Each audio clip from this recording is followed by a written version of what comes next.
Look, I really don't want to make this video because I don't want to just be negative. But depending on what you've seen so far, you probably know I am about to trash Sony. And look, I promise I'm not gonna go Hamtaro on them, I just won't do it. But at some point, I need to say it, if you are a PlayStation player, especially if you have a PS5, then you probably feel some type of way. As you know, it has been nearly 5 years since the PlayStation 5 has came out. That means it's almost time for the next generation, the PlayStation 6. And for a big console such as the PlayStation 5, I will say we have had some pretty good times, but we have also had a lot of negative times. If you haven't seen, I also talked about the Switch 2 if you care at all, so maybe you want to go watch this one first. But for all the PlayStation users, I'm going to talk about a kind of similar issue. Alright, so let me stop beating around the bush. The PlayStation 5's era sucked. It's not even over yet and it has been terrible. I am one of those players that gets every PlayStation that comes out, at least the normal version, not the pros. And well, I am very disappointed in what I have seen the past couple of years. And of course, we're going to go bit by bit, but the first thing I need to talk about is the lack of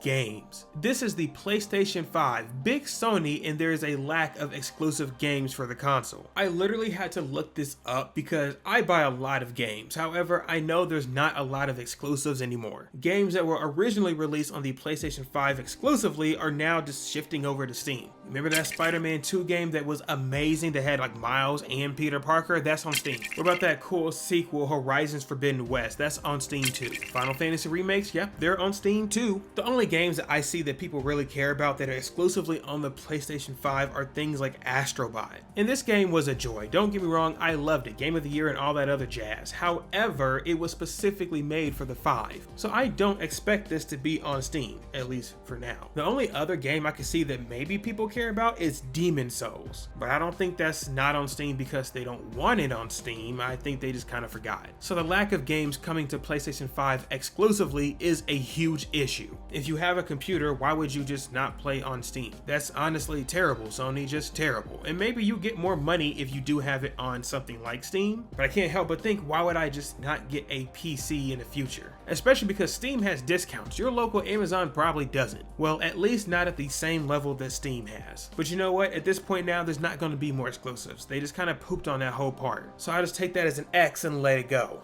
But what about the pricing? Now look, we live in an era today which things are different, being led by, well, someone I shall not name. But you see, the prices of things that you pay for are not equaling the amount that you actually get when you work a full-time job. It's unfortunate but true, what you're getting paid now is probably less than you would get paid for that same job 20 years ago. And of course that is counting inflation, but I'm not trying to be a financial guru here, that's not me. The point of saying that is the games that you buy are becoming ridiculously expensive. Just to compare the past 10-ish years, you can see that the PlayStation 4 came out at $400. For sure not cheap, but it wasn't really expensive as well. Now 7 years later, we get the PlayStation 5, which is instead $500. Now you may think that $100 is no here nor there, you can find that, and of course you can. But $100 is still $100. Some people get it, some people don't. But I'm gonna give Sony the benefit of the doubt. Today's price is not yesterday's price.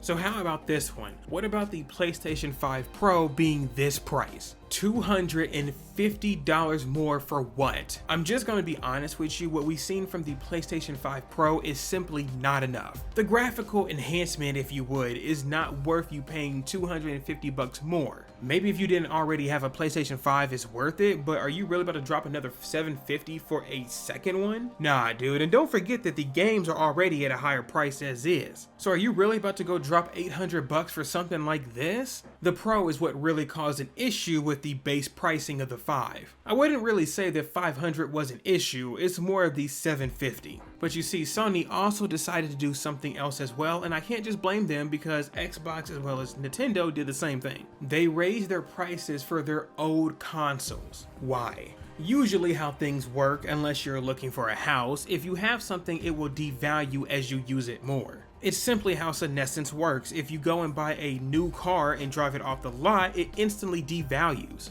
Now, I'm not just talking about a used console, this is also a console that has been sitting in store waiting for someone to buy it. If anything, it should stay the same price, not go up. And it's not just the console itself and the games that's increasing price, they're even increasing the PlayStation Plus subscription. Now look, I'm just gonna say this for the brown nosers, okay? If you don't want it, you don't have to buy it. If it's not worth your purchase, then don't purchase it. That is of course true, but two things can be true, and the other truth is this: consumers are slowly being outpriced by their hobby. Yeah, you like that one? I took that from this guy, so you better enjoy it. It's insane to think about, but this is not just a Sony issue. However, Sony is also a part of the issue. Are you really needing this amount of money, or are you just being greedy? There is always someone out there ready to throw down the cash and buy it. And the value of something becomes whatever someone is willing to pay. So I get it, I'm kind of just ranting at a wall here. But it doesn't mean that there's not some people on the same side of the wall listening. Gaming is going to get to some point at which it's too expensive to game. And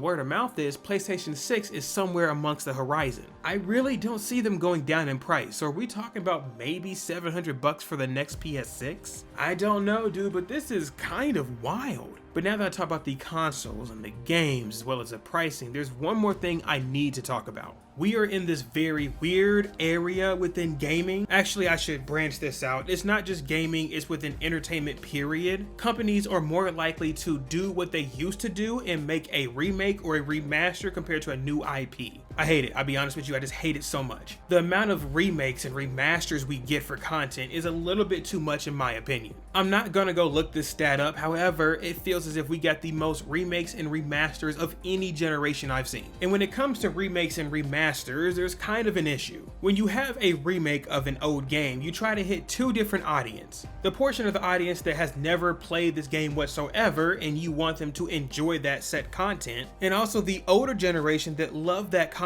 and they basically want to relive that again. Now, this does sound great, the best of both worlds. However, it doesn't always hit like that. Sometimes the older audience will realize that this is not beloved like it used to be, especially if there's a change. And when it comes to the newer audience, there's a hit and miss. You don't know if they're gonna like it or not. So there's simply a risk, and well, Sony takes a lot of those. Now, this isn't just simply a Sony issue, it's a overall entertainment issue, period. But when there is a lack of new content coming out and the AAA games are constantly hit or miss, the lack of Sony exclusives and plenty of crossover between gens, you just start to realize that you don't really need a PlayStation. And when there is finally something you can get excited for, it quickly dies because people simply don't want it. You remember Concord that died within like 10 days of release? This right here was a failure amongst failures. And I can't help but blame Sony for this, truly and honestly. All I can say is the PlayStation 5 era was hyped up but became a fumble very quickly. And in all seriousness, I kind of hope that the PlayStation 6 era is different. Now, how do you do that? Well, hey man, that's another video.